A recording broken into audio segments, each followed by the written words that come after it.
Be more. I be that boy you gonna remember that time. That's right. I be that boy you gonna remember. The Hawker Bay front line till the law call my number. I be that boy you gonna remember. Hey, yo. Now let me stop, man, before I do a concert. Islam, salute, family. What's up, Seabreeze-Bey? How you doing, bro? I see you in the chat. Shout out to the Grand Mufti Abu Ali El. Shout out to my brother that's in the chat with me tonight, Hernandez El, the big brother on the scene, MSTA Atlanta. Shout out to, who else we got? Williams L. Man, shout out to everybody in the chat. I appreciate y'all. Family, tonight we're going to have one of them shows that could go either way. We got a sister on the show tonight, very dynamic, very forceful, ain't taking no mess, and what she say is what she going to live by. Now, before we start, as a custom in the Moorish Science Temple of America, and accustomed to our African tradition, some people say, well, we give honor to the ancestors. Ask the ancestor, can we speak? And all of these sorts of traditions. We all had these traditions up on the continent known as Africa today. In our tradition, we bring it up to speed, and we always, before we dress in a group of Moors, we like to rise and give praise to the great God of the universe, Allah. And as I always say, we're not talking about some spook that you might make up with some vernacular transfer and make it mean something other than what it really means. Allah just means the God, the creator, the causeless cause, and the rootless root from which all things have grown. Now, you can take that and you can make it mean that Allah means something other than that. But we in the Moorish Science Temple of America know that Allah means the causeless cause, one of the meaning amongst many. He is the causeless cause, the rootless root from which all things have grown. We give honor, I give honor to the noble, illustrious Prophet Noble Drew Ali. And the reason I give honor to the Prophet Noble Drew Ali, because if it wasn't for the Prophet Noble Drew Ali, you wouldn't be seeing me. I would be somewhere else doing something else that wasn't beneficial, that wouldn't be beneficial to me or anyone else. So I give honor to the Prophet for that. I give honor to all leaders, all influential leaders of the Moorish Science Temple of America. And when I say that, I'm talking about all those who fly the name, the banner, the brand, the name MSTFA, Moorish Science Temple of America. As I always say, my Moorish Science do not have any borders. If you carry the banner of the Moorish Science Temple of America and you live in a life of love, truth, peace, freedom, and justice as prescribed to us by our noble, holy, and illustrious prophet, you are on my team. It is what it is. We got USAR in the house. Before I bring in my guest, I'm glad you said that. Let me give a shout out to Love Star Nelson. Islam's sister. Hope you're doing well. I haven't seen you on Facebook. I seen an account come to my page asking for a friend request, and I got nervous. I felt like the Jay-Z song, "Don't move too fast. You're making me nervous." It was a strange account under your name. Like, what is going on with that? So I didn't accept maybe I accept the friend request, but I've been watching that account. I don't know if it's you or not. If it's you, let me know, because you had 1,001 friends, and all of a sudden now you got 2. I'm a little bit nervous about that. Don't move, you're making me nervous. That's Jay-Z line. That's another story. Anyway, I see we got USAR in the building. Brother USAR, you're lucky tonight. I was going to do a piece earlier tonight, but I was moving a little slow. I would love to invite you guys on the show for respectful dialogue. I noticed that y'all came recently, y'all president. Yes, I said it. Y'all president. Cannon Bay has released the new passport. Now, I'm going to tell you, young fella, don't you try to use that passport and get yourself all caught up. I'm trying to tell you. Now, if you do try to use it, take your phone and record it and send me the footage so I can use the results of your foolishness and help somebody that would try to do what you attempt to do using a mocked up passport. Don't use that old passport. Don't you do it. Now, the prophet don't bring this mess. I'm trying to tell you. I still love you, though. I love you. Come on home. That's what I want you to do. But with that, let me first and foremost bring I'm gonna bring in my first guest, Brother Hernandez-El, to introduce himself so the sister can be familiar who he is. I don't know if the sister ever met him before, and maybe he can introduce himself. And then I let my guest of the evening introduce herself to the Moorish World audience. Y'all can be a tough audience. I already said it. Y'all can be a tough audience, but this is a tough sister here. This is one of the first Moorish American Muslims, I think, first Moorish American Muslim sister to really grace the platform and be ready to demonstrate her portion. So with that, Hernandez-El, are you there, my brother? Come on, brother, don't hold us up. I'm heated. I'm ready to hear what the sister said. A brother hit me earlier and said, man, let me go get my phone charged up because I want to hear this sister myself. So Hernandez-El, if you ain't there, we're going to skip over you. We on that John degree tonight. Why must I wait? I know. Listen, fam, I just get hyped like that. With that, we'll catch him on the back end. With that, Sister Seabreeze-Bey, are you there?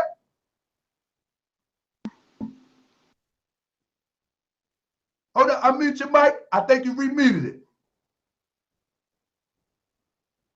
Unmute it one more time. You was about to say something and then it muted back up. Let me see if I can unmute it. 1 second. Sister having a mic problem right now, but let's see if she can unmute that mic real quick, and then we're going to be up in there. She just unmuted it, but then it went back in. It won't already. It's live already. It's live, brother. Let me see if I can look at the let me see if I can. I can't unmute you. You got to unmute yourself, I think. There. Let me see. Can you unmute yourself?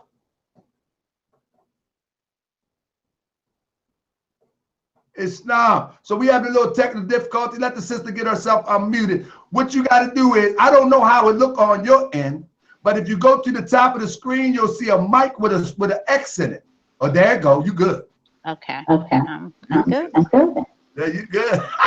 Islam, sis. Islamo. All right, let you introduce yourself to the audience. Say what you want to say. Let the people know who you are. Welcome to Moorish World TV. We got the chat is filling up slowly but surely. But anyway, sister, take the floor. The floor is yours. Introduce yourself. Let the people know who you are. Islam. I'm Grand Sheikh Sheila Seabreeze-Bey. And of course, I'd like to start by giving praises to Allah and honor to the last prophet in these days and times, Prophet Noble Drew Ali. Giving a special honor to my teacher, Grand Sheikh Richardson Dingle-Eel, Prophet Noble Drew Ali Reincarnated, and to Supreme Grand Sheikh Timothy Dingle-Eel, hyphen Prophet Noble Drew Ali, modern day Moses and Aaron. I'd like to give honor to the Supreme Grand Sheikh Prather Eel and State Grand Sheikh Thorn Eel, and to each and every one of you out there. Islam. I teach Moorish history and law. I have been teaching that for some years. I've taught Sunday school. I've taught Holy Night and various other classes. I also am a teacher in the Baltimore City school system. And I teach a class called Contemporary Affairs, as well as I am a special educator.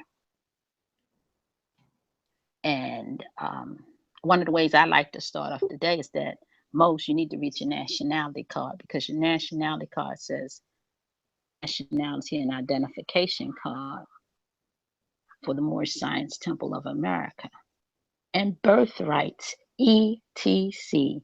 And that's where my focus is, birthrights, ETC, because I think we kind of skipped that little portion there. And when we understand what those birthrights are, those are the things we need to pursue. Those are the things that guarantee us actual freedom, where we would be like Moses and Aaron coming out of Egypt into our promised land. I also like to focus on those 5 divine principles, because a lot of us talk about love, but I don't think we understand what actions we need to take to manifest it. So I want to talk about those fundamental principles that the prophet gave us in order to manifest those divine principles. And thirdly, that we as a nation need to have our actual freedom. The Moorish Science Temple has made us free, but now we need to move towards our actual freedom. Islam. So, sis, Okay. what I want to say is this: we're going to have a conversation, and I'm going to play a law's advocate, because I don't like to use that old thing, devil's advocate. And so, okay. when you say something that I may, and I want our audience to know that if the sister says something and it may seem that I disagree, actually we're having a dialogue. And we're trying to get to the root of the answer. We need answers. We need solutions. And so if we don't challenge each other, perception, as the sister may challenge mine, I might challenge hers, we may never get to the root. We understand that a soldier knows his strength when he, every soldier knows his strength when he meets his foe, and thought is developed by the exercise of strength. And so sometimes we may hear some say, well, man, I don't know about that. Maybe you have to explain a little further. But I want the audience to know, I want the chat to know that that doesn't mean that we're at odds and that we're in a disagreement. I love my sister.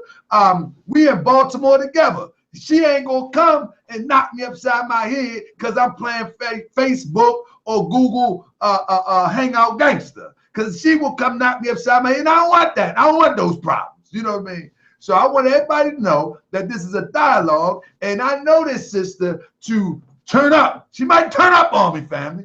I might need your help. Now, I'm glad. But with that, let me bring in my brother real quick to Tyrone said, don't start. Let me bring in my brother,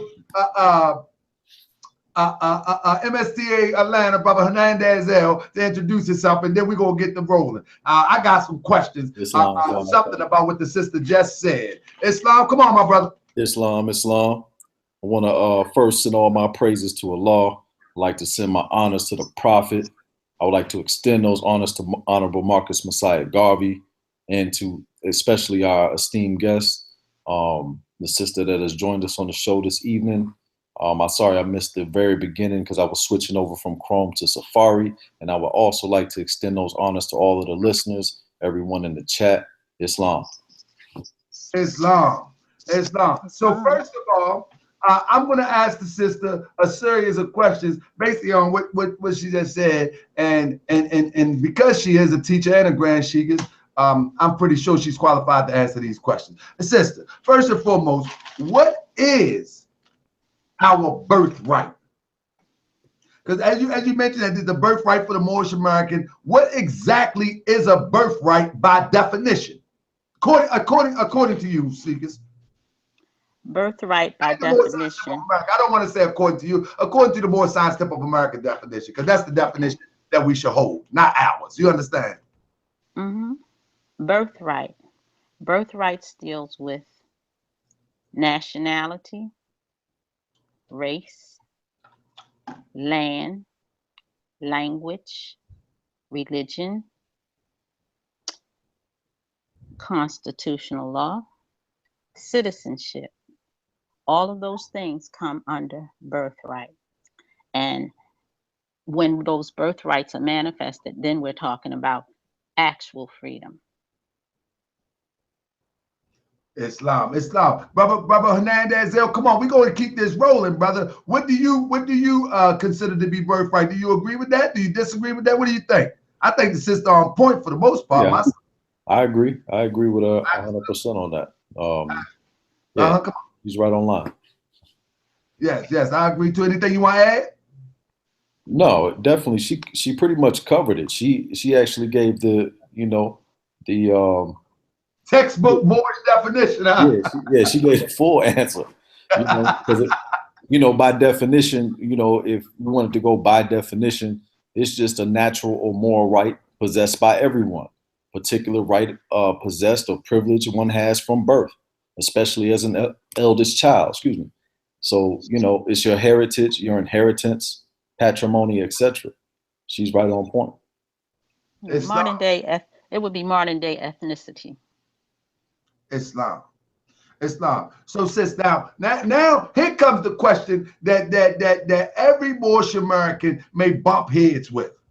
How do we receive that? How do we exact that? How do we go about receiving or returning our reward for birthright, our vast estate? How do we go about getting there? How do we go about getting there? I think that's the question that is boggling Moors across the country. How do we go about returning that to us? How do we go about gaining our actual freedom? Yes. Well, first and foremost, you have to proclaim your nationality. And we need to understand that the Moorish Science Temple is the vehicle that we need to ride in order to get to that point. I'll say that again. The Moorish Science Temple, Divine and National Movement, is the vehicle we need to ride to get to that point. Then we have to ask ourselves, why is there a Moorish Science Temple? And when we ask ourselves those questions and we look at what the prophet brought us, he says this Divine and National Movement is to solve the Negro problem. The Negro problem shouldn't even exist as of 1865. There should be no Negro problem because slavery existed between 1779 and 1865. This is 2017. There's a problem. Now, between 1779 and 1865, one of the things we have to understand is that we took a descend. And when I say that, because when this government was founded, there were 35 Moors and 20 Anglo-Saxons that established the Union. But the subsequent generation after that went into slavery over trinkets. If you look at media today and look at what it does to our youth, that's the same thing that happened back in the day. It's not a new process, but that's exactly what happened. They get hold of the mentality of your young folks, and then they feed them all these things that they are feeding our young folks today through music, movies, food, the things that they're feeding them. So what happened is that subsequent generation fell into slavery by not honoring the creeds and principles of their forefathers. Now, slavery got good to the country. It got to the South, and they wanted to nationalize it. They became so arrogant and full of wind that they felt like they could go against the government and rebel against the government and tear it down and do what they wanted to do. Their theme was, I'm going to go kill a Yankee and be home by supper. Long supper that they did not get to, because you know who stepped in? When President Lincoln opened the doors for us to come into that war, we beat the South to its knees. They were begging for our sympathy. During that process, President Lincoln signed into law his executive will, the initial proclamation of September the 22nd, 1862, compensated proclamation December the 1st, 1862, implemented the process on January the 1st, 1863. In the current school system, they mentioned September the 22nd, 1862, jump you over to January the 1st, 1863, and the news media of that hour taught you that all Lincoln wanted to do was to save the Union, but nobody ever told you what the Union was. And we hold on to that thought to this hour from misinformation. And since that was never implemented, that was against divine law not to set us free. It was against constitutional law. Therefore, the only way we could get out of this mess is that Allah had to send a prophet to bring us back and connect us back with our forefathers. Islam. Brother Hernandez, anything you want to add to that? Hernandez, you be coming in and out, brother. You be making it slow. What's going on over there? See, brother Hernandez, he a vegan chef, and he probably over there making monkey bread or something. You know, Islam more. It's all about, brother. Anything you want to add to that? No, again, I'm taking notes. I'm learning right now. Absolutely, absolutely. I'm waiting. You know, to see what the sister's bringing, because she's already in line with the prophet. So you know, in this dispensation of time, the sisters have a certain glow going on. So I want to take in as much as possible. Exactly. So Sister Seabreeze-Bey, let me ask you this question off the cuff. What is the most? I see you, and I want you to name your radio show so people can connect with you and hear more of you if they haven't heard of you now. But I noticed that on now here we go, family. I noticed that on Facebook and social media, you run into a lot of back and forth as it relates to what is, for the lack of a better term, orthodoxy, for the lack of a better term. And what is the biggest thing that really rubs you the wrong way as it relates to representing Moorish Science? When you're on social media, let's use social media, because this is a social media platform. Okay, I can tell you that. Uninformed people claiming that they know Moorish Science rubs me the wrong way. My problem with a lot of us is that now everybody's trying to create.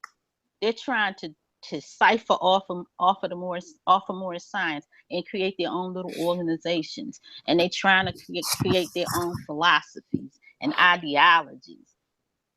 Say we Moors, or we're Moors, M-U-U-R. We're Moor, M-O-O-R.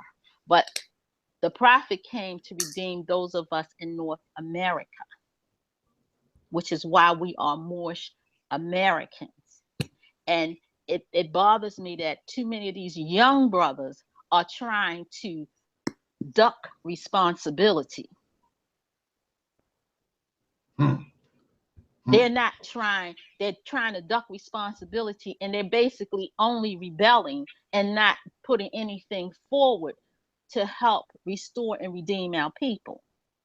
And that really gets under my gourd when people try to say that the prophet, you wouldn't know anything about Moorish Science if it wasn't for prophet or more, however you like to spell it, if it is not directly or indirectly connected to Prophet Noble Drew Ali. As a matter of fact, you wouldn't even know Islam, because he's the only one that got permission from the holy city of Mecca to come to these shores, teach Islam. Then he went to the president of the United States, went and got the Moorish flag and brought it back to us. And he flies the red flag with the 5-pointed green star, and then the American flag. But somebody, somewhere, had the gall and the audacity to switch those flags and try to claim that the prophet may not have known what he was doing.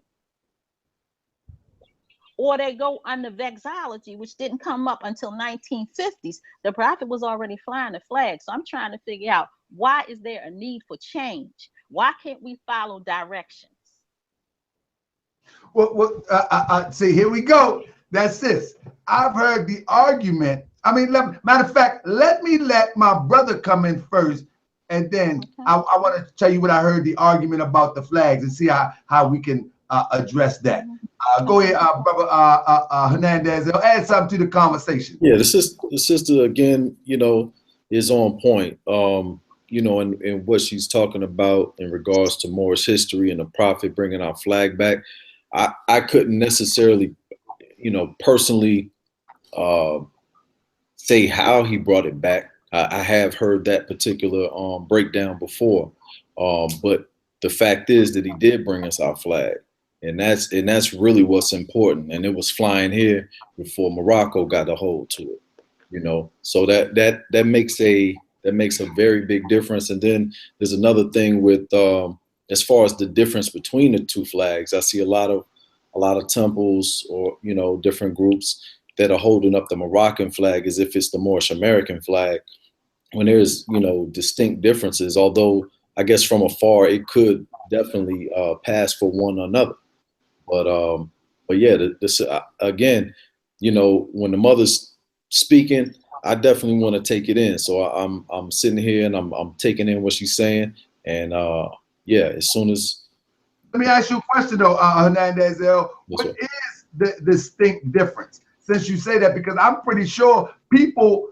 Let me see if anybody in the chat. I'm not looking in the chat, but I'm pretty sure most people think that they're all the same. Yeah. They're both the same. The Moorish flag and Moroccan flag. That's true. What is the distinct difference? Well, the major distinct difference is the interlocking of the Moroccan star. So it's where ours has no borders, you know, as it travels from one point to another. As far as on the green line, you will see that the green continues to move.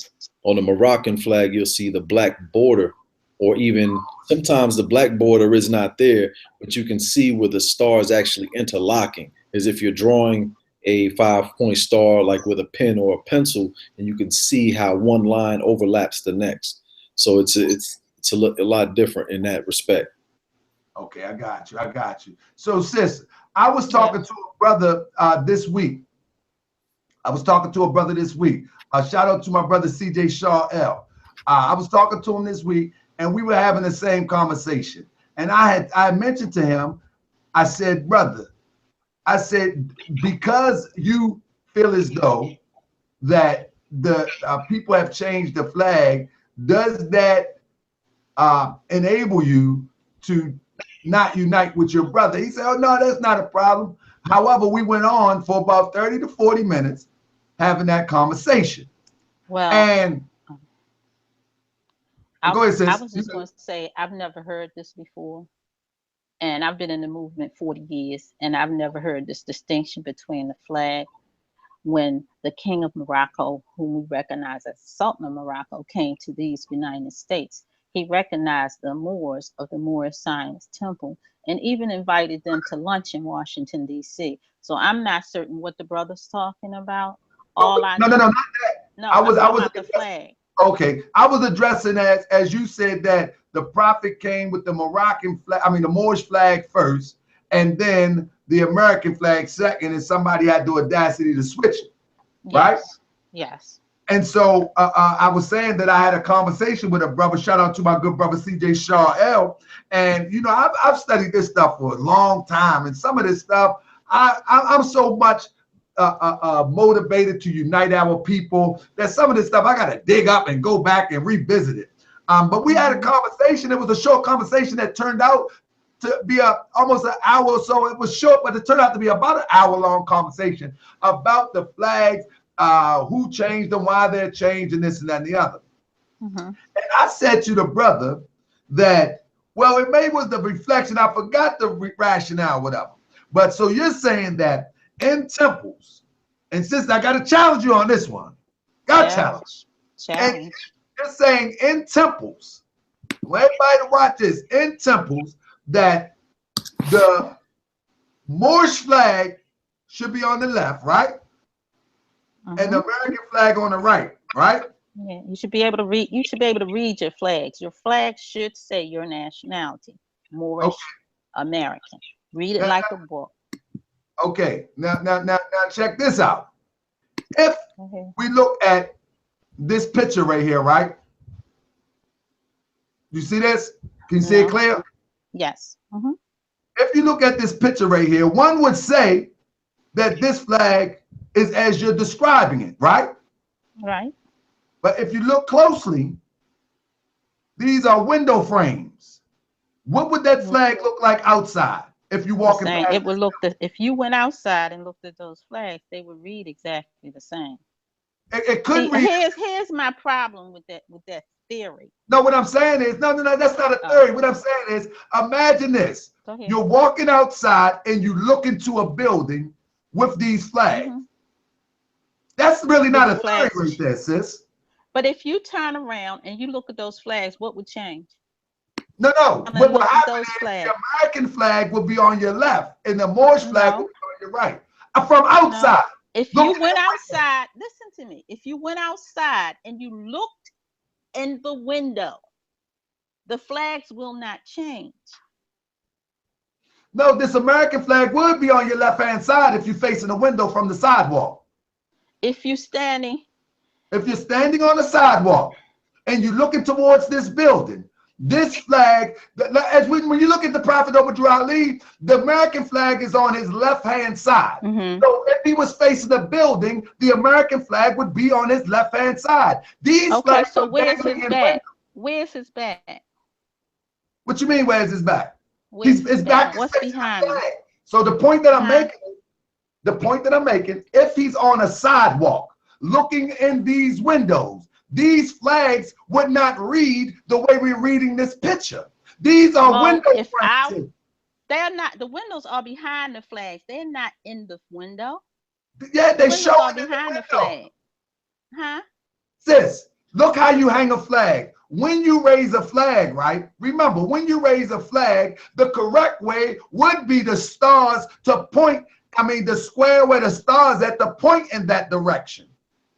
If you look from outside, even the star, the Moorish star, would not be upside down as people. Who said the star was upside down? Who made that conclusion? No, this is. No, wait a minute. You're saying something like it's a fact. Who made that conclusion? That's not the point. The point that I'm making. Yes, it is the point. Somebody. No. I said people like to say, I don't want to get sidetracked. Who made that conclusion? I don't know. Who made that conclusion? So why are you saying if you don't know? Why are you saying it? I said, listen, because I'm looking at it and the point of the star is facing down from my view. My question still remains. I said, I did. So, okay. So they tell me a lot right there. All right. This is the bottom of the star, sis. Mo, this is not the bottom of the star. Then see, here's what I'm going to say to you. You telling me this is not the bottom of the star. I'm going to say this to you.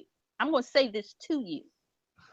that that my teacher came under the founder and under the reincarnated prophet. When he taught me to fly those flags, he taught me to fly them as the prophet flies them. And if I stand, when I go up to my altar and salute my flags, they look the same way as if I was standing outside. Because I have to turn around and salute my flags before I speak. They don't change because I turn my body around. They stay where the flags remain the same. I think you're missing my point. I'm telling you that these flags were hung to be shown from an outside vantage point. That's why they're in the window. That's why they're in the window. They're not in the window. The windows are covered, Mo. Look at the picture closely. Sis, the windows are covered with these flags. No, you better look at the picture again. Come on, sis. No, you look at the picture again. I know what the picture looks like. You need to look at the picture again. Sis, you mean to tell me that you can't see that these are intentionally hung that way for the outside walker, the person walking past to view this? It couldn't be that these curtains are. If the person walks by the window, what happens with the flags? I'm just curious. The American flag would be on the left and the Moorish flag would be on the right. So when you go down the steps and turn around and look at the flags change? From outside vantage the flags change. You know, they're going to change position. Really? Listen. If Prophet Obadiah Ali was standing on a sidewalk facing the flags, they will look as they. Okay, let me ask you like this. Let me ask you like this then. Let me ask you like this. Okay? You're not going to see it, sis. No, wait a minute. Hold up. If the prophet got up out that seat and stood behind those flags, would they change? If he stood behind the flags. If he stood behind those flags, would they change?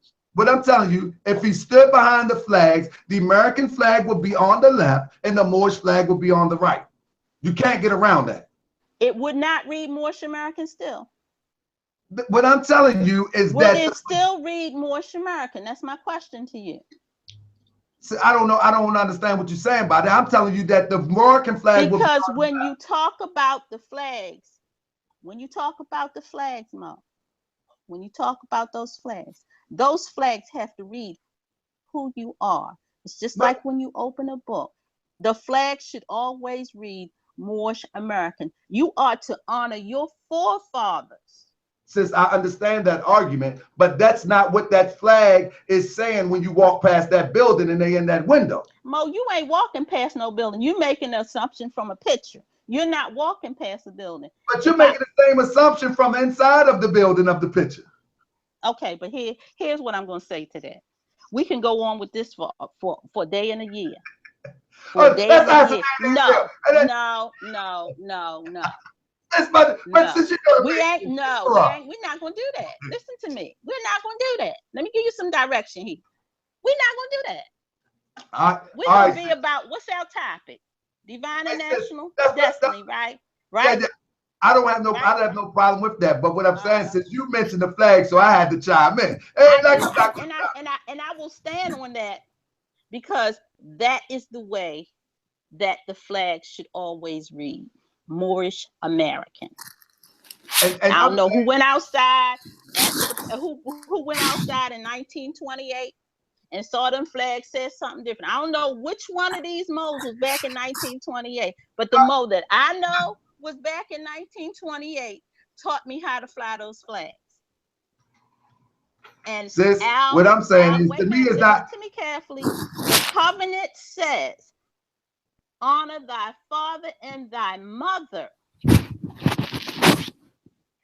Now father is represented in that red flag with that 5-pointed green star. We put nothing before it.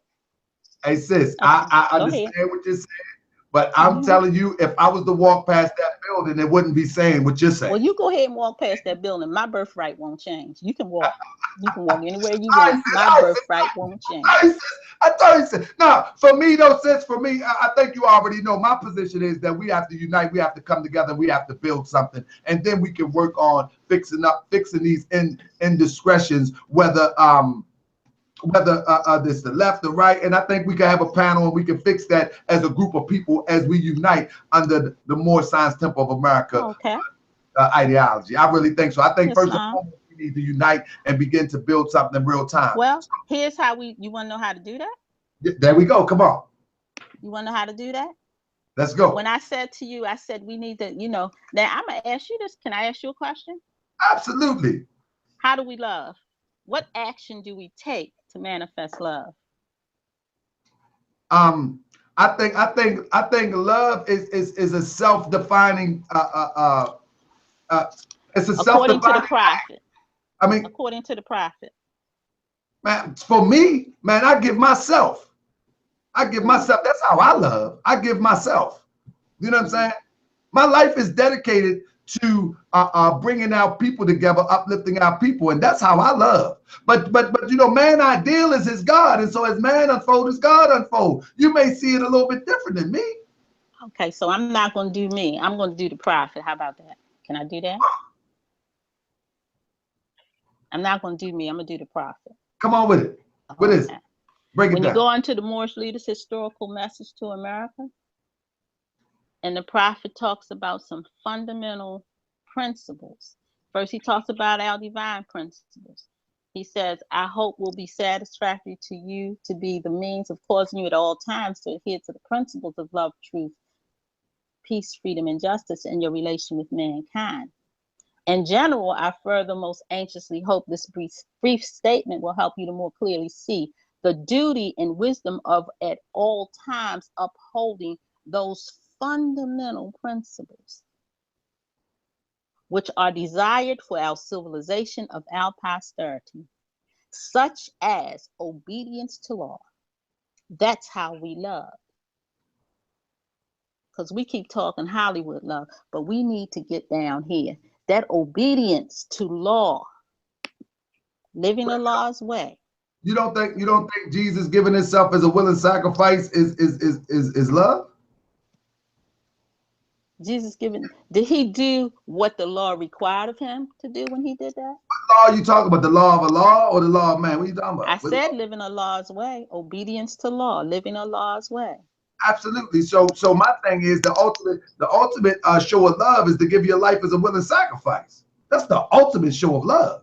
But you said you wanted unity. So in order for us to have unity, we must be obedient to the law as the prophet has laid it down. What law? Explain what law you're talking about. Because Act Act 2, Act 3, Act 4, Act 5, Act 6, Act 7, additional laws, Act 1, Act 2, Act 3, Act 4, Act 5, Act 6, Act 7, the 101 questions, our authority, the Holy Quran, our You know, Holy I Quran. agree with you Those 1,000% are, on that. You know, I agree with you 1,000% on that. But once, okay. but So once you understand these laws and you got them embedded in you, the next step is to be the law and give your life as a living sacrifice. That's the ultimate love.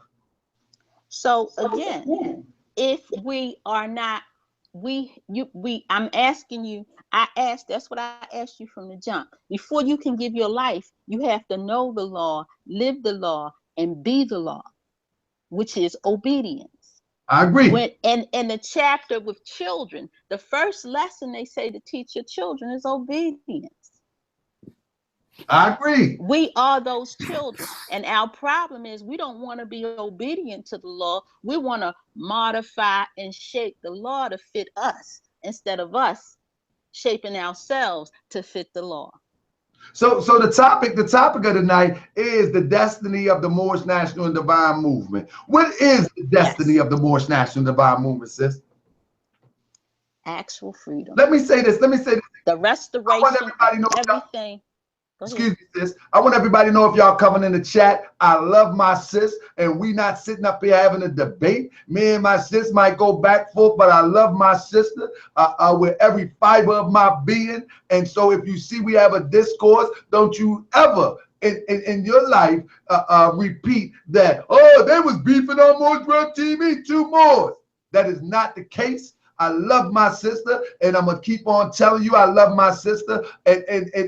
And let me catch you saying some foolishness like that. But come on, sister. So, in understanding that, here now he said here that these fundamental principles which are desired for our civilization of our posterity. Civilization of our posterity. So our first principle is love, obedience to law. Our second principle is truth. We should respect it. Our third principle is peace, and that is loyalty to the government, loyalty to the prophet, loyalty to the law. The next one is tolerance, which is freedom, because we need to, if we were tolerant of each other, we wouldn't have so much bickering in what we do. Because see, sometimes we have put the ideals of men above what the prophet has brought us. I agree. Absolutely. Absolutely. Hey, sis, and I definitely agree with you. I know you might got a little bit more to say. I definitely agree with you. And I like people to always know that even if I disagree with a Moorish American on the philosophy on how to move forward, that doesn't mean that I disagree to the point where I dislike you, I hate you, I don't want to talk to you, I don't want to be your friend, I don't want to be your brother. I think we have come from 1929 to 2017 right in line with the prophets' prophecies that it will come a time when we might not even know that he came, and we're building up a momentum again. And it will be the 3rd and 4th generation as the prophet saw. And so I think as the momentum begins to build again, there is going to be back and forth and clashes. But if love is in our heart, we can get to the bottom of it and we can keep it moving. And that's just facts. You know what I mean? If you ain't got no love in your heart, then we're going to bicker and we're going to argue as if we're enemies. When in truth, we're just trying to get to the truth so we can get to the finish line, if you will. Okay. So when we talk about that destiny, we're talking about manifesting true citizenship. We're talking about dealing with compensation, and I know the new thing is reparations, but according to those proclamations, according to the proclamations, it says compensation, naturalization, and colonization. Those are the 3 steps of the proclamation. colonization in Egypt of the West, the land between the Rockies and the Allegheny Mountains. Compensation, because we are classified as property, because, you know, some people cutting off their nose to spite their face, telling you throw away your birth certificate, throw away your social security card, throw away this, throw away that, you don't need this. The thing we need to understand is that the emancipation process itself has never been implemented, which is why you still see Negro, Black, and colored on documents and functioning in this society. It's a systemic way to keep us in mental slavery. And the biggest pushers in this are us. We, you know, when we stop and we look, we got information pimps. Now we got all these historians. We got all these folks running around here just pushing out information with no purpose. Sis, I was on the show today. To your point, I was doing something earlier today, and so I go around and I see what people talking about around the internet. Some people call it troll, but this is what I do. I try to teach Moorish Science, or try to open up a platform so Moorish Science can be taught. And so I checked to see what's out there, and I was actually on Dagger Squad. Anybody know about Dagger Squad? I was on there watching Garfield, and man, this guy Garfield, I'm gonna give him his honor this time. But this guy Garfield, he has said everything the derogatory of Prophet Noble Drew Ali, the Moorish Science Temple of America in the past, everything concerning we're not Moabites, everything. I mean, Garfield went in. But now, I'm going to say now, because I've been putting in the ethers that we need to live together, that we need to build a Moorish village that we live together. Now this guy within the last few weeks is talking about buying a bandit town. Now this guy in the last few weeks talking about that we need to pool our resources so we can buy these towns in every city. But it reminds me what the prophet said. He said, there is only one true way, and that is your connection to the Moorish National Divine Movement. And so now people are taking the concept of the Prophet Noble Drew Ali, because the Moors lived on South Side together. That's how you can get somebody in the city council seat. They had to live together to affect that vote, all them people. But now people are beginning to take the concept of the Prophet Noble Drew Ali and try to throw away the prophet. This is insane. Exactly. I said to the brother in the chat, I said, brother, that is Moorish Science 101.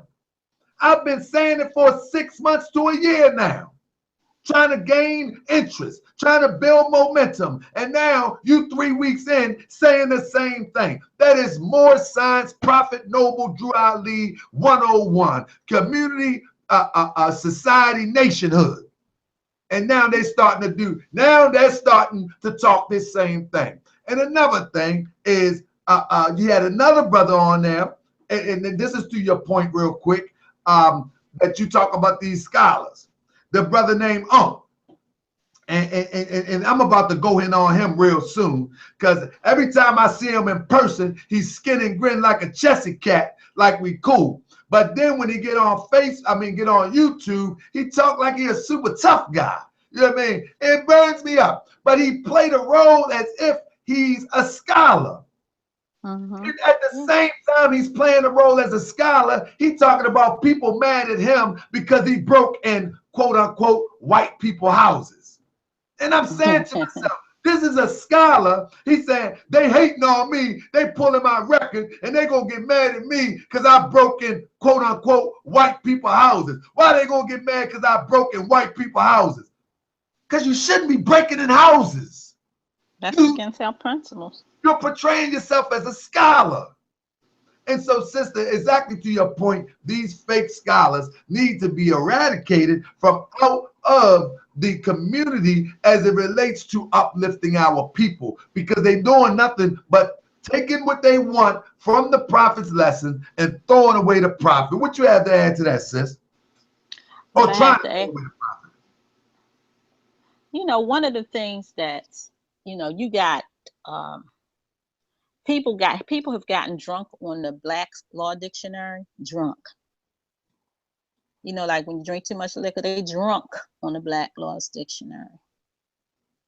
You know, you got people now who are trying to connect us to Spain and our history in Europe. And that does not solve our problem here where we live.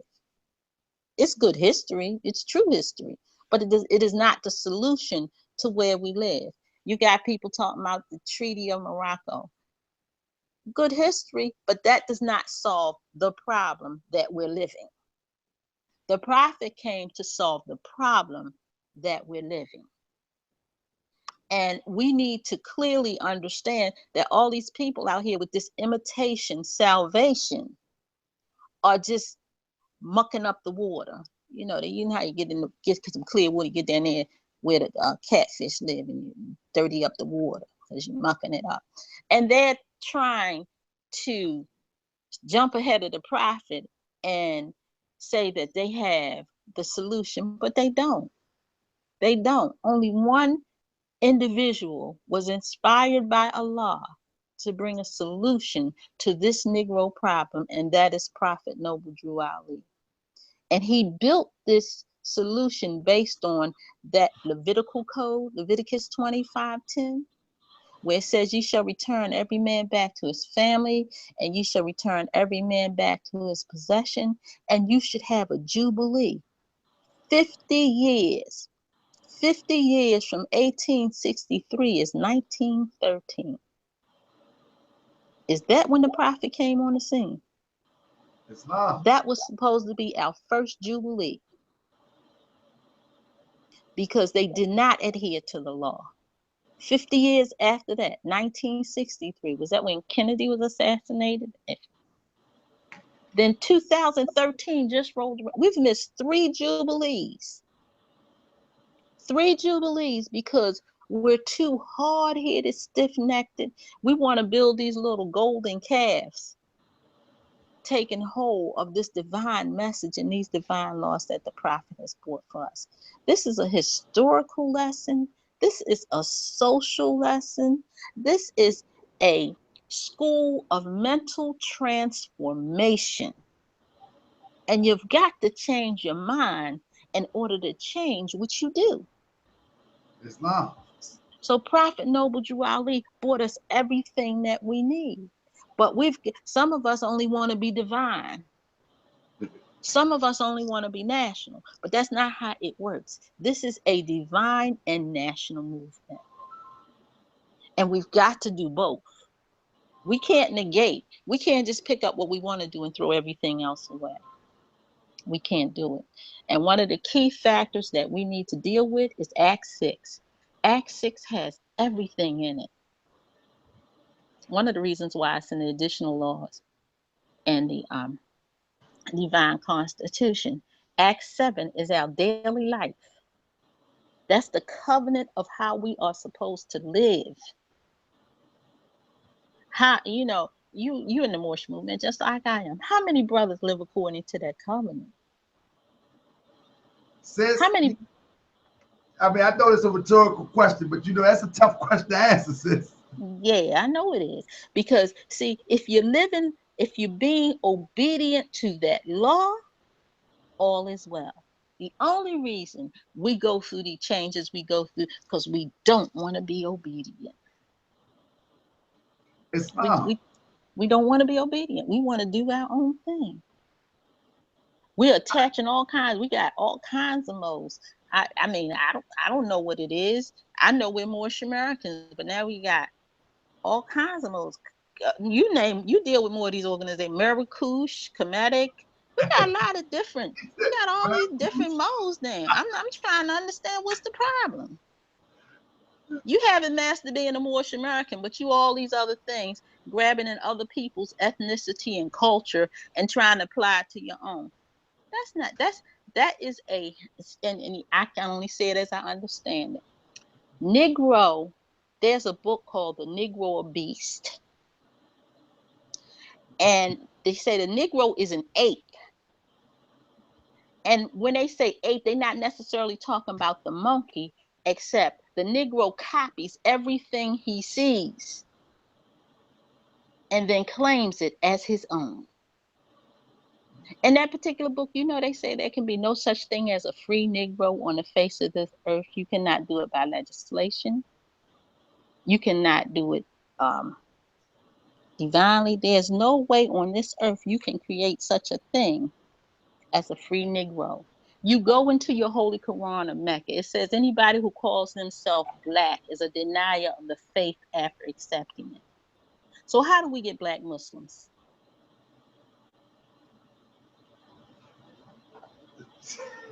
When the Quran already tells you you can't be black and be a Muslim because that's one of the deniers of faith and it represents death and mystery. I think that's Surah 3, Ayat 106. So since we got one question in the chat, Brett Hicks Bay, nice to see him to put his Bay back on his name. He got mad at me one time. I think that Brett Hicks took that Bay off his name. He got mad at me. That's my brother. I love him to death. But he got mad at me one time. I remember you, Brett Hicks Bay. You took that Bay off, but you must ain't return back to the state where the prophet found you, because I see it back on, and that's a good thing, brother. Don't you throw that Bay away. Don't do that. Don't get mad at me and throw your Bay away. I'm just a hog of Bay. I'm your brother man. I love you. I just got an opinion sometimes, and that doesn't make my opinion always right. But with that, Brett Hicks Bay asks, he says, where is the Moorish government? And that's for you, sis. Where's the Moorish government? Does he mean, like, do we have a Washington, D.C.? Yeah. Well, try to clarify that, Brett Hicks, as we go on. Let me see. We got, and I want Ray, brother. You know, let me say this to brother Ray. While Brett Hicks see if he can clarify that question a little better. Ray, your video is going to be up tonight before I go to bed. I want to give a shout out to my new Nubian brothers, Ray. I did an interview with him in Atlanta. It was a definitely beautiful thing to hear how the brother expressed unity. Last week he came at me sideways on the show. I remember now, Ray, because I was doing the video and I was putting your name on the video, and that's the brother was in the chat last week. But anyway, brother, shout out to you, my brother. I don't mind people disagree with me. I'm not a sensitive Moor. I'm okay. And just because I yell sometimes, trust me, I'm okay. We got bigger fish to fry than worry about somebody disagreeing with me. So Brett Hicks' sister, he says, yes, where is the Moorish American government? Is that the location? The location. I would say the Moorish American government should be and is in every temple. And when every temple comes together, we'll have a united Moorish American government. Woo! Since that was hey, Hernandez, you hear that answer? Good goodness and gracious. Islam. That was a powerful answer. Did you hear that? Yeah, I heard that. Yeah, that was it. That was the answer. Hold up. Do I got a mic or something? So Sid, let me ask you, since nobody else want to ask any questions, what is the first step that we need to do to move towards this destiny that is ours? Learn. Anything physical we need to do as a group of people? What? Well, here's what I will say, because see, a lot for 20 or 30 years. Hold up, because see, you know, the mind got to be right to get the job done right. So you can't go in with your mind all twisted up and you're going to get the job done. We have to take a thought. We have to unite on that thought in order to get the job done. It's a lesson here in the Circle 7. It says the will of man makes possible the action of the holy breath. When the will of man and the will of Allah are one, the resurrection is a fact. Now, when will we is the question. Okay, everybody doesn't know history and law. Okay, so back me up since I do. There are things I don't know, because in actuality, we're going to have to come together and we're going to have to set up a Moorish government department. Now, let me say what I mean. We're going to have to do departments. There are people who can do, because see, sometimes we confuse economics with business. Business comes under the umbrella of economics. Not economics come under the umbrella of business. So, Hey, you sis, know, we need I to. said you on fire tonight. Sis, I gotta tell you, on fire tonight, sis. I thought we were gonna do some things. Sis, you on fire tonight. Come on with it, sis. You know, so we need to create our departments. We should have a communication system that's functioning nationwide, where instead of Islam. where we're all saying the same exact thing. Islam, I'm still here. One moment. Yes, sir. Yes, ma'am. We still here. Okay. So, you know, there's some things that we do need to do. We're going to have to, somebody going to have to lock us in a room and we're going to have to fight it out. I agree, sis. We got somebody on the line with a question.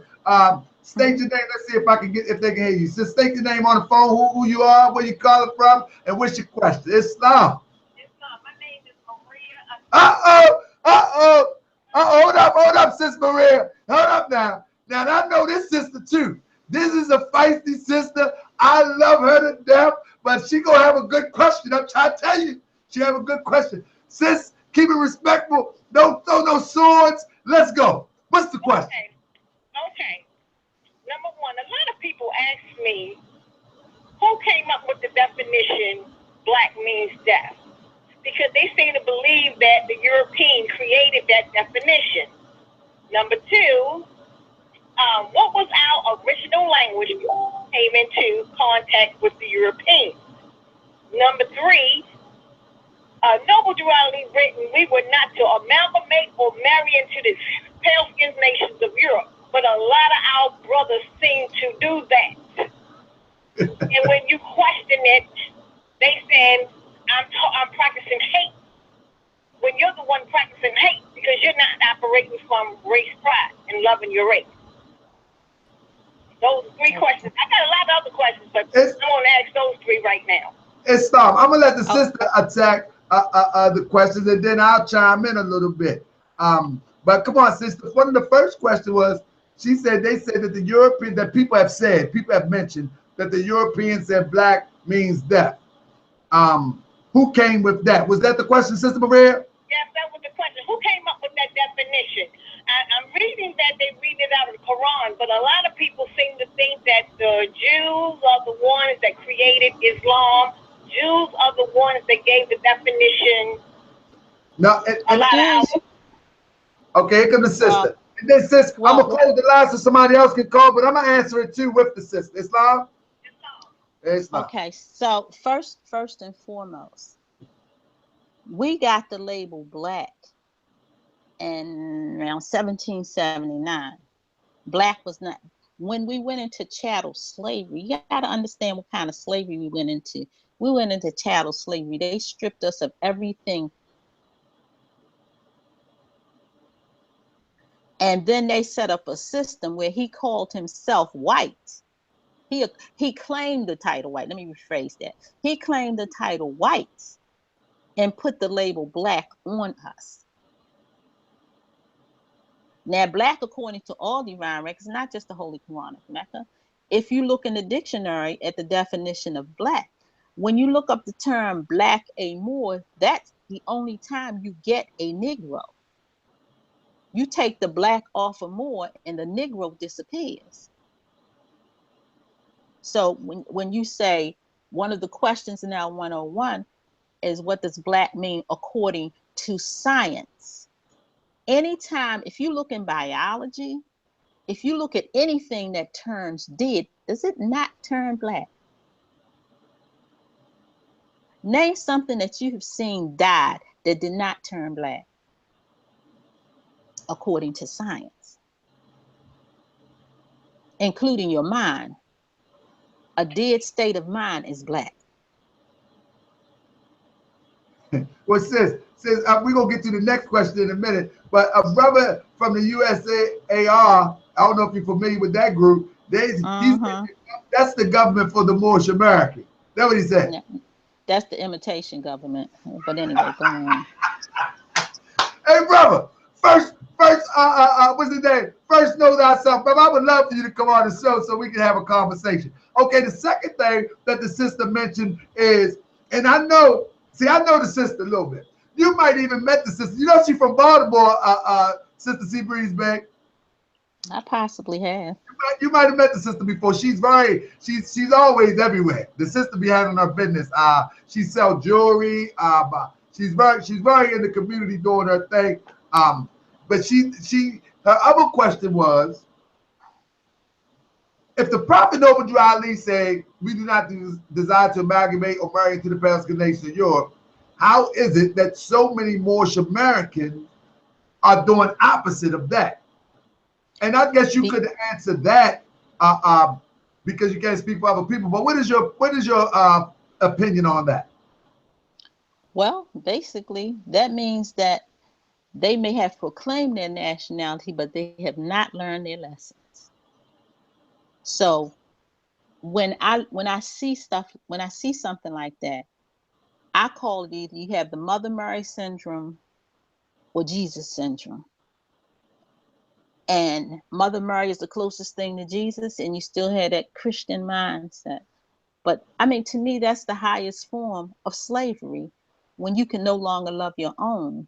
And see, Hollywood got this new love thing going. Hollywood has defined love for us, and you can love anybody and everybody. But this I will say, that child will still be Moorish. And regardless of who you sleep with, it will not make you equal.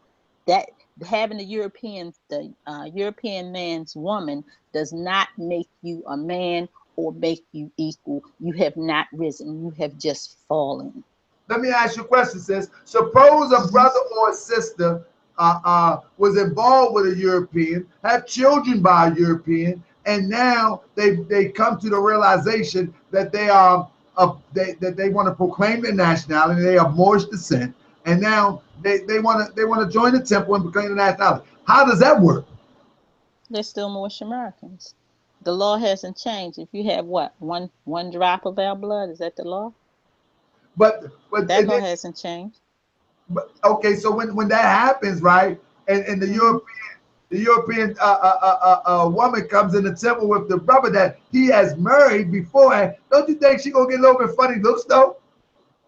She gonna get all kinds of looks, but that's the life she chose. She keep that thing real. That's what she chose. If that's what she chose, then she had to go with the program. She don't have no choice in that. Hey, the sister keep that thing real. Hey, let me because you're definitely gonna get some funny looks. Let me say this: we got a brother out here that's saying that the temple is a church. Brother, you must have not studied history.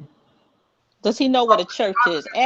Ask him. Does he know what a church is before you even go there? What's a church? Yeah.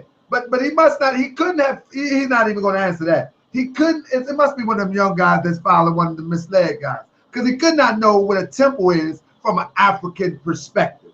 And when I say African, and I use that term lightly, I'm talking about from the continent in which we call Africa. The temple always was the birth of law, was the birth of culture. Everything was birthed from the temple. From the temple of Amen-Ra, from the temple of Heliopolis, whatever the case may be, the whole Solomon built the temple. The whole society was birthed from the temple. It wasn't a temple and then some of a central government separate church and state like the European. And so this brother is saying that the USAR is the government and the temple is separate. No, our people. Well, see, but see, here's the problem with that. The brother, first of all, you're using Moorish science to try to define. The prophet said he brought the divine and national movement, the Moorish Science Temple, divine and national movement. Are you smarter than him? That's all I need to know. And then he says divine and national. It's all inclusive. You know what all inclusive is? Maybe you haven't took a trip somewhere. Maybe he needs to study his lesson. Study the lessons. That's what we need to do. Study the lessons. This brother think he's going to create a non-profit and call it a government. These people crazy. Something good. I mean, they're not crazy. I can't call people crazy. I ain't supposed to do that. I'm sorry. Anyway, we've been doing good. We've been here to 10:23, but hey, sis, we're going to have to do this again. We're going to have to do this definitely.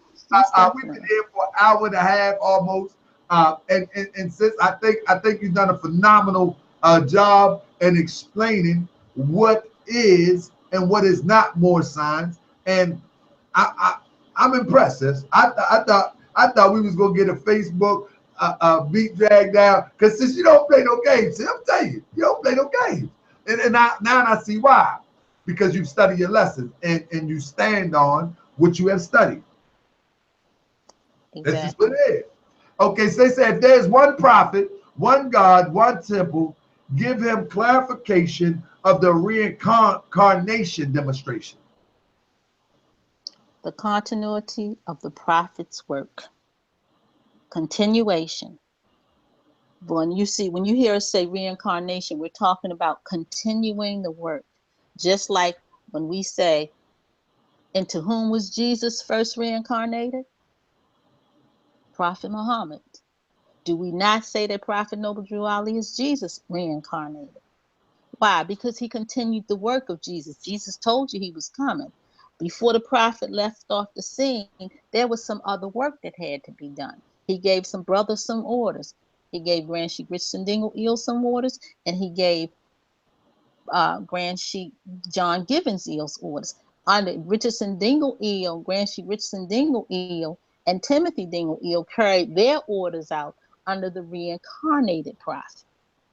But the orders came from the founder, because the national side had to be raised up. Because at first, all we were doing was dealing with the Circle 7, and we weren't dealing with the history behind what needed to be done.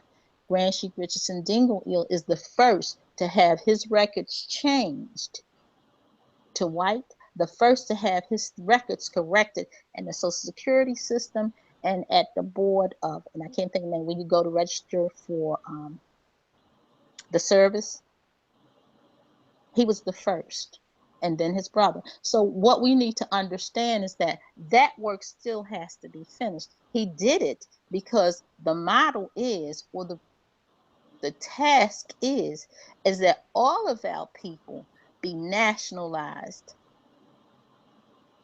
and naturalized under the true Constitution, which would be the 13th Amendment with 20 sections and the executive will of President Lincoln. But then that takes us into another lesson of the conspiracy of how we got in this predicament. Well, sister, I'm gonna tell you what, that would be another show, because we at the 10:27 hour. Okay. I actually had a conversation with a brother from the Richardson Dingle Eel body, led by the National Sheik Seabreeze-Bey. And we had a long conversation, and I think that's a good conversation for a show. If you want to be on it, you can be on it, because we was talking about the selective service, we was talking about the vital statistics, we was talking about, and I think that'll be an excellent conversation to bring clarification, because I think that goes along with the destiny of the Moorish National Divine Movement. One moment. Let's see what's going on here. What do you think about that, Sis Islam? It sounds great to me. Be Islam, glad to do that. I think we got somebody on the line. Islam, brother, say your name. Let us know where you're from, and the floor is yours, my brother. Islam, my name is Damani in Cosiel, Houston, Texas, Temple number 35. And I just want to ask the sister about that Timothy Dingle Wheel demonstration, because you hear that a lot of times, and they always speak on the reincarnation. And I would just like her to shed light on that reincarnation aspect, because I know most of us ain't getting it in the proper context, including myself. Right. Okay. All right. All right, my brother. What's your name, brother? Yeah, Houston, Texas, temple number 35. Temple number 35 in the building, and Kosiel, brother, I appreciate you, my brother. We're gonna let the sister go with the flow on this question. I think she addressed. Did you hear what she just addressed it a minute ago? Islam? Well, I think he hung up, but nevertheless, I think he needs more clarity on the resurrection or reincarnation. Reincarnation. Okay.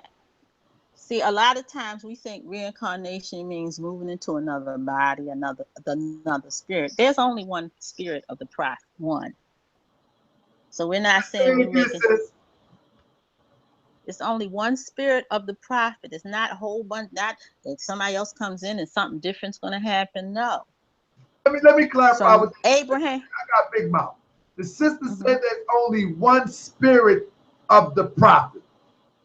I think a lot of people, if you haven't read the book, The Resurrection, I think that will be a good start to understand what Timothy Dingle, hyphenated prophet Noble Drew Ali taught. I think that would be a good start. It's a book called The Resurrection. The truth. Yeah, and one of the things that I want to say is that the reason why he wrote this book is because of what's happening today. Because people have gotten so far, of course, this is the only book that deals with the divine and national aspect of the Moorish Science Temple. The Resurrection of the Moorish Science Temple of America Incorporated deals with the divine and national aspects of the movement. It brings everything into one accord. And one of the reasons why this book was written was to bring the Moors in accord. Somewhere in the book I've read where he wanted it for us to be in accord, for everybody to get a resurrection charter. It doesn't mean your charter is nullified. It just means we've all stepped onto the same page, all in one accord, because that is a big problem. Everybody trying to do their own thing. On the prophet Noble Drew Ali.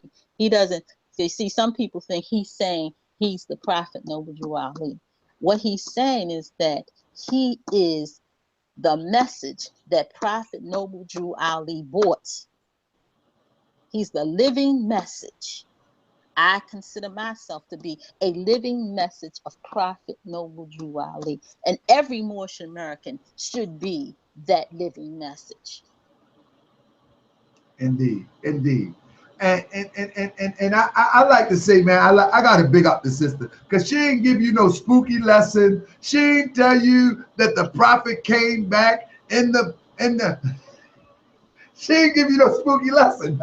I don't deal with no spooky stuff myself. The sister did not give you no spooky lesson. So if y'all want to take it and make it spooky, that's on your own. The sister did not give you no spooky lesson. And I did not say that. Y'all just see me and the sister go back and forth about the position of the flag. I put a lot of emphasis on us coming together, and that's my role that I play. The sister says she studied law. That's her role that she's going to try to bring to the forefront or bring it to the forefront. We might don't disagree on everything, but at the end of the day, we all got a role that we must play, and we must excel in that role so we can all meet at the top where we supposed to be, where we fell from. We fell. And when I say something about the resurrection, the book, the truth be yourself and not somebody else, I'm telling you to get the book instead of hearing what people say about it online. You get it straight from the source. See, what people don't understand is that and I say this, I said it once online, I say it one more time. I came in the Moorish Science Temple of America through the Resurrection Moorish Science Temple of America.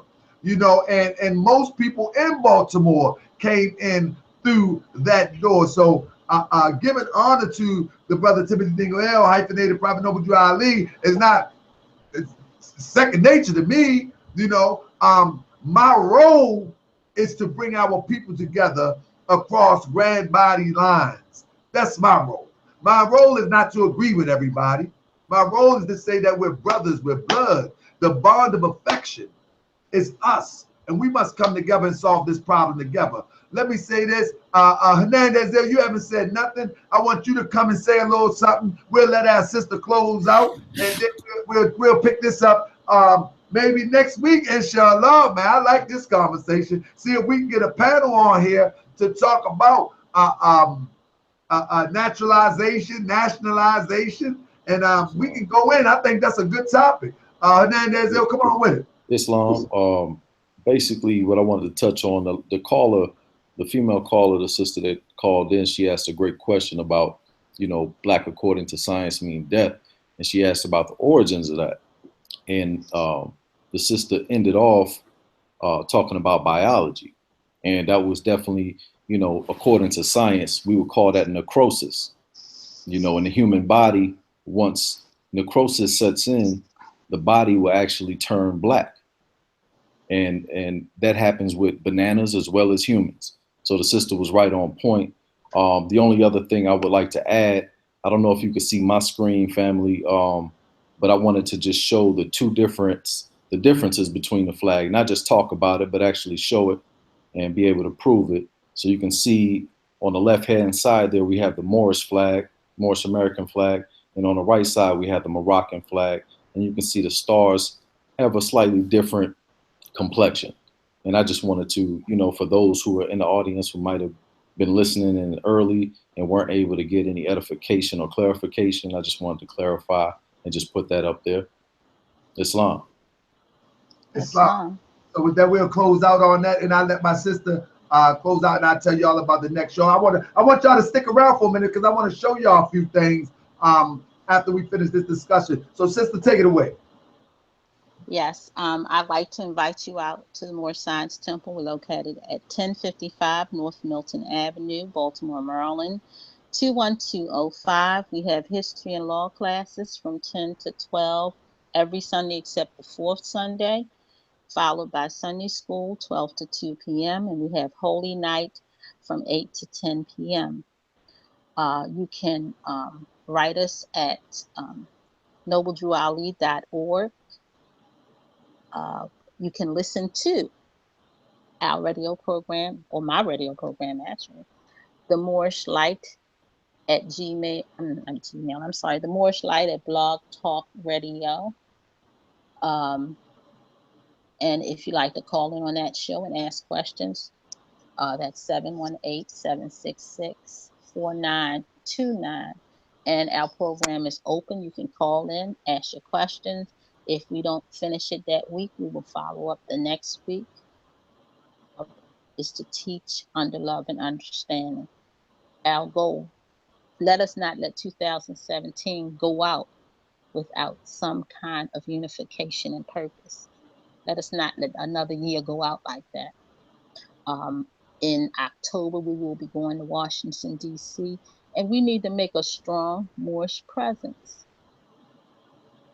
Last year, we had a good turnout, but this year, we would like to see more Moorish Americans. If everybody else can get out there and stand and talk about, let's create us a sea of red feathers and white turbans. Let us do something and stand and let the world know that we mean what we say and we say what we mean.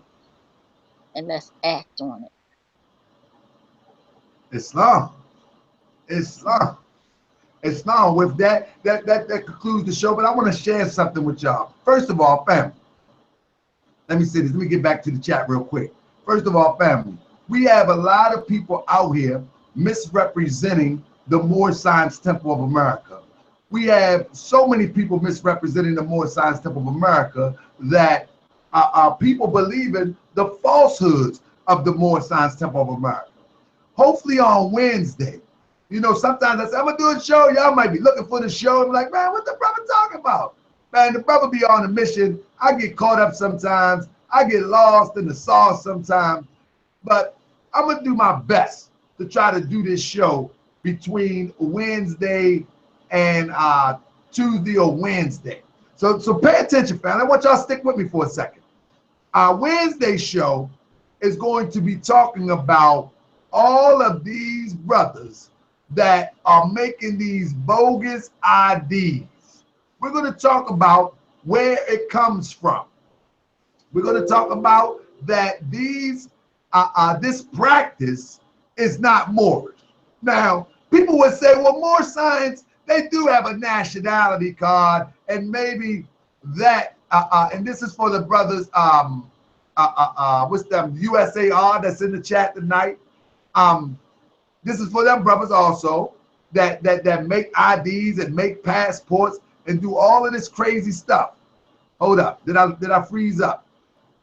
It looked like I freezed up. No. Hold on. Anyway, hold up. I think I freezed up a little bit. Hope I ain't freeze up. I can't see y'all. Hope y'all can see me. Let me see. Can you see me? Islam. All right, I'm moving. I can't see nothing. I can't. We can see you. Oops, now it's gone.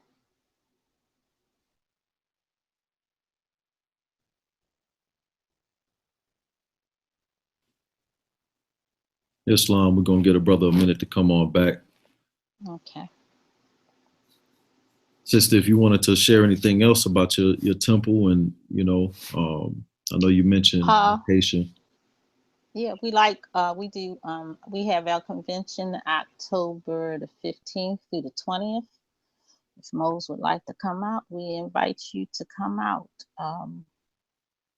Still there? Okay, I don't know what happened. I froze up a little bit, but I'm back at you. So we get all of these brothers and sisters making all of these bogus documents. USAR, yes, you one of them too. And we're going to deal with that. I'm going to show where these documents come from, where the origin of them come from. The origin of making these documents is not out of Moorish Science. So you may be a part of the Moorish Science Temple of America or the Moorish National Divine Movement, so you think. But I know without a doubt or contradiction that most of your following is from Europeans. And I'm going to share this. I got two people that made IDs in here, and I'm going to talk about it this week because it's a topic that needs to be addressed. This right here is your brother Sheikh Way-El, he called himself, Lord Abba. He was making his ID for his group of Moors when he was a part of the Moorish Science Temple of America, as he said he was a part, and he was a supreme grand sheikh of a certain body, his body that he created. Now, he made an ID, and this was a nationality card, as if he was revising what the prophet bought. So we got other people doing that too. But right beneath this, I'm going to give you a point-by-point direction to show you that these Europeans was doing this before these brothers even thought about it. You know what I mean? Because these European first-class, private, sovereign American national, and they have been doing this before, and they have hijacked the European style. You know what I mean? Like, and we was just talking about the truth be yourself and not somebody else. And yet they hijacking the European style. This is not Moorish Science. This is not Moorish Science. Now, to be true, to be straight honest, I don't think Way-El pushed this ID. How it got online, maybe he was about to push it and it didn't take off. However, I just found it online, but the European is the one who started all of these fake ID making to try to legitimize his stance of being a sovereign.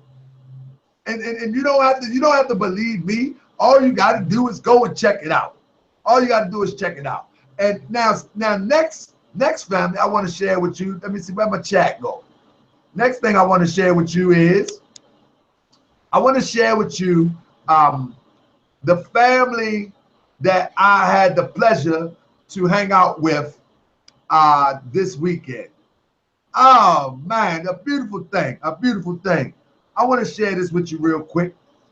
This was a family that I go to Philadelphia, and this time I went to New Jersey, and I hung out with the family, and I would encourage everybody, if you're in Baltimore, you know, you gotta hit Milton Avenue because it's a family temple, you know, and whatever family temples that are around, go to family-oriented temples.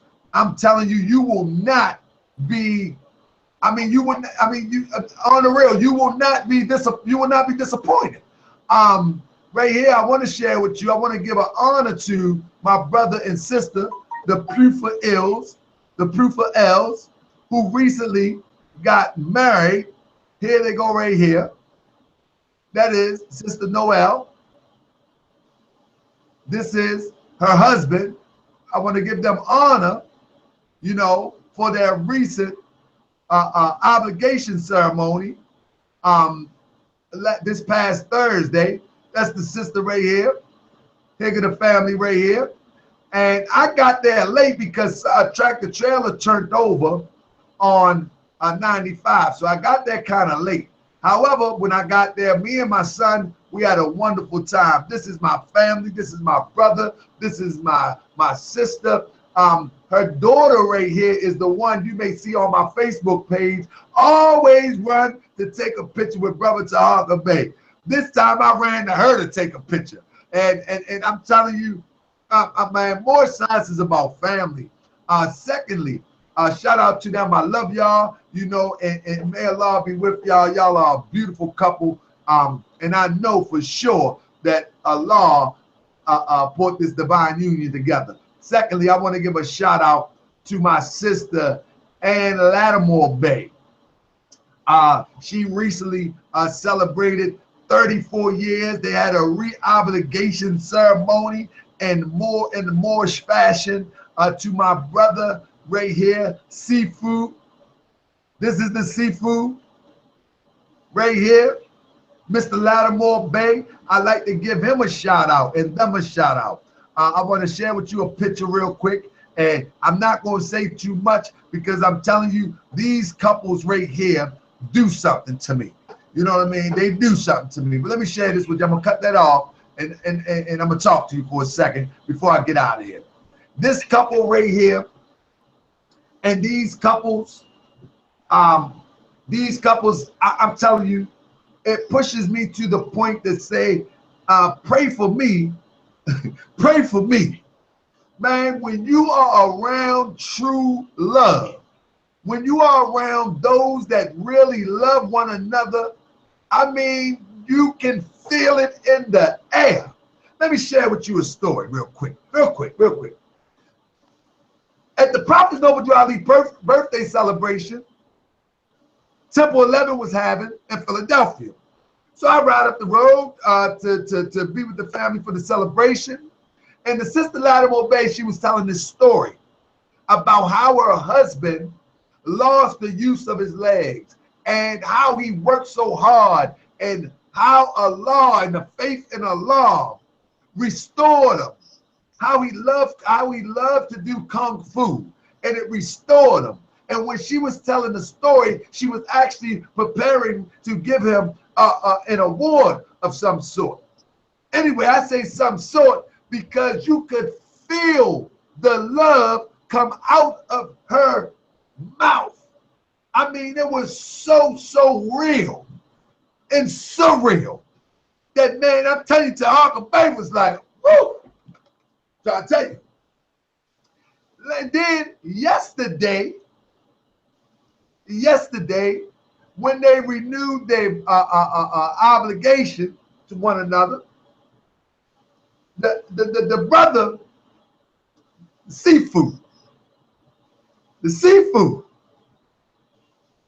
man, he made a statement and he said, praise the Lord for Brother Rashid. He said, I want to give honor to my parents who gave me the best advice that they could ever give me. And that advice was to marry this woman, my wife. Something, I may mess it up a little bit, but man, when he said that, man, my whole being was touched. And let me say this, Terrence Hopkins Bey, the chairman, did a phenomenal job. Oh my goodness. Him and his wife, they resonate that divine love throughout the room. Who else was there? It was another older couple there. My brother, my brother.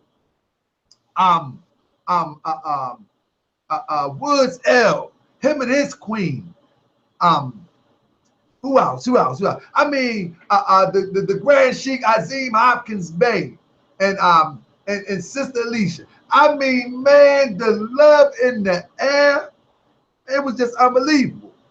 It was just unbelievable. And I say all that to say this. Y'all go online and going back and forth with one another. I do it too. But I'm just trying to get you excited about more science. Maybe you'll walk through the door and maybe you'll give yourself a chance to experience something like that. See, I want to experience something like that. That's serious. Man, I'm so focused on building right now that I said, man, I don't got time for nothing. I ain't got time. But that love right there, oh my goodness. Man, I'm telling you, it make you want to go get married. I'm trying to tell you. It make you want to go get married. Like, man, look, arrange me a wife. Let's just do it. I'm trying to tell you, this thing was serious, man. But with that, family, I love y'all. I just wanted to share that, and I wanted to give y'all, man, something of a good, separation for a minute. I had to separate from them. We gone for a day, but we gonna come back and do this again. And family, coming up soon. And we're gonna have Sister Seabreeze-Bey on here again soon, hopefully next week. But come again soon if she's available. The platform is open for her. But coming soon, I got a brother coming on the show. I hope my brother Ray Ye is in the building. Ray Ye, press 1 if you are in the building, because this one is for you. I would like to invite you on the show with this show. This one gonna be serious. I got a brother. Ray Ye, press 1, because I got to make sure you hear this. Before I get out of here, I got to make sure you hear this. Uh-oh! Ray Ye, I got a brother that says that he is the successor of Dr. York. He says that he is a successor of Dr. York. He is the prince. That's what he said. That's what he said. Brother, we're not going to do the sign of foolishness on the platform. We're not going to do that. We can pass words and we can exchange ideas, but we're not going to do the sign of foolishness. But the brother called me today. He asked a friend of mine from Temple Number 1 in Chicago for my number. He got my number. He called me today, and what he said was very interesting. It was very, very interesting. And this is a Moorish American platform, but I will extend it to brothers who have a concept of love, truth, peace, freedom, and justice. That has a concept of love, truth, freedom, and justice. I'm not extending it to nobody that want to be Negro, black, colored. I don't even watch NBC no more. I don't even watch NBC. I'm tired of NBCs. I ain't got time. I ain't watching it no more. But with that, family, I love y'all, and I see y'all. I think we might do this show tomorrow. This was a great show, sister. You really enlightened me. I think everybody else was enlightened. The show stayed steady the whole time. And we ain't drop off, sister. I gotta bring you back. I gotta bring you back, sister. I gotta bring you back. Let me know when. I got to bring you back. I think we're going to do it next week. I would like to develop a show and to discuss nationality, naturalization, and things of that sort. That's a hot topic. But sister, the way you answer these questions with clearness and power, calmness and clarity, good goodness and gracious. I'm impressed. I'm impressed. I'm impressed. So with that, I love y'all, family. I see y'all next time. Always, brothers and sisters, thumbs up. Thumbs up. Please, thumbs up. Because these hoteppers and these people that want to make you think that Moorish science is not the divine way, that the teaching of the prophet is not the divine way, they're going to come in thumbs down. It's 2 thumbs down now. Most likely they came in the building simply to thumbs down and left. So always thumbs up. Family, I appreciate you. Sister, thank you again. I'll be reaching out for you to come back on the show. I'm impressed, sister. I'll tell you, YouTube is a tough job. And sister, you handle it like a royal queen, sister. Some people can't handle it. They get worked up, sister. That YouTube is a tough job. But sister, peace and love. I love you, sis. I talk to you soon. If you see the Supreme Grand Sheik before me, tell him I love him. My son is still talking about y'all. Y'all not taking my son. I'm telling you. He is still talking about y'all. When I was making a flyer, he said, Daddy, that's the lady in the temple. I said, that's Sister Seabreeze-Bey. I said, that's Miss Seabreeze-Bey. And he told me when he left there, he said he want to be a child, the Grand Sheik. So I don't know what the Supreme Grand Sheik did to my son, but he ain't taking my job yet. I'm trying to tell you, I'm just a Grand Sheik, and he want to go and take my job and be a child Grand Sheik. And we ain't doing that right now. But anyway, peace and love, family. I love y'all, and we get back to you on the other side. Peace and love. I'm up out of here. Peace and love.